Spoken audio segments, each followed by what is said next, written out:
Okay, here we are on the other side of the U.S. election. A resounding Trump victory for president. This really surprised the pollsters once again. Just could not get that Republican vote right. This time, Trump winning a popular vote majority for the first time in the 3 elections he's run in. Now, the rest of the picture is also very important because we talk about the Trump trade, about Trump 2.0. For that full picture to be realized, we still have this hanging uncertainty about the control of the House. So we still need to see that residual thing resolved here before we know whether we get the full Trump 2.0 scenario. It could take another few days, it could take a week or more, depending if it's the last couple of seats that need to be decided.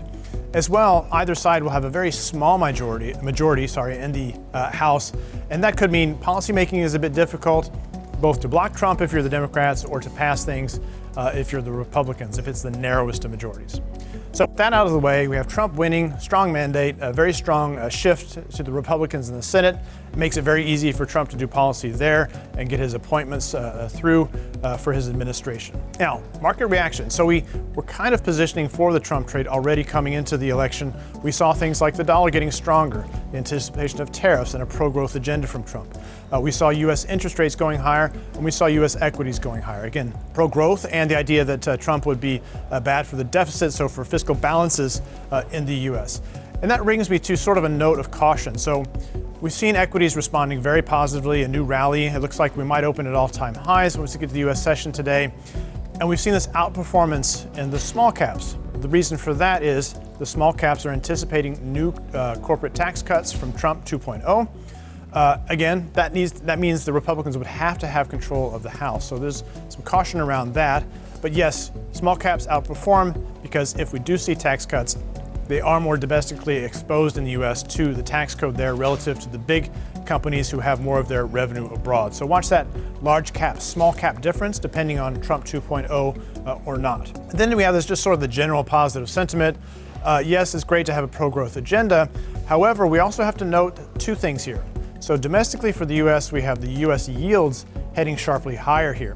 And they're getting a bit uncomfortably high if they're getting above, let's say, 4.5% in the 10-year, and especially if we're getting towards those cycle highs of 10%. The Fed is going to have a hard time cutting rates further if we have a rejuvenation of growth and inflation in this economy, from tariffs, from a pro-growth stance, etc.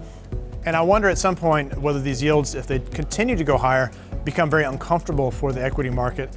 Because after all, equity valuations have to evaluate at some point on the cost of money, that is interest rates. And then if we look globally around the world, we have this very strong dollar reaction. And this is quite negative for emerging markets because the US dollar is global money. Emerging markets depend on the US dollar for transactions, in many cases for funding. So when you have a stronger dollar, you're effectively talking about financial conditions being tightened. So quite negative for emerging markets, quite negative for China. Again, those extra high tariffs Trump has threatened against China. We have seen some partially negative reactions out of China as well. We've seen quite negative reactions out of Europe, German car makers suffering a bit. On the positive side, we've already seen things like Tesla going wild in the German session even before the U.S. has opened. Elon Musk's huge intervention and contributions to Trump's campaign could see him with some very friendly regulatory moves to realize those Tesla dreams of the full self-drive, etc. And then we could have the financials doing well, again, on the deregulation side of things. Energy companies, potentially a mixed bag, because if we have the drill baby drill, quote unquote, policy from Trump, it could mean an expansion of supply and actually lower prices. So there are 2-sided risks, certainly, in energy.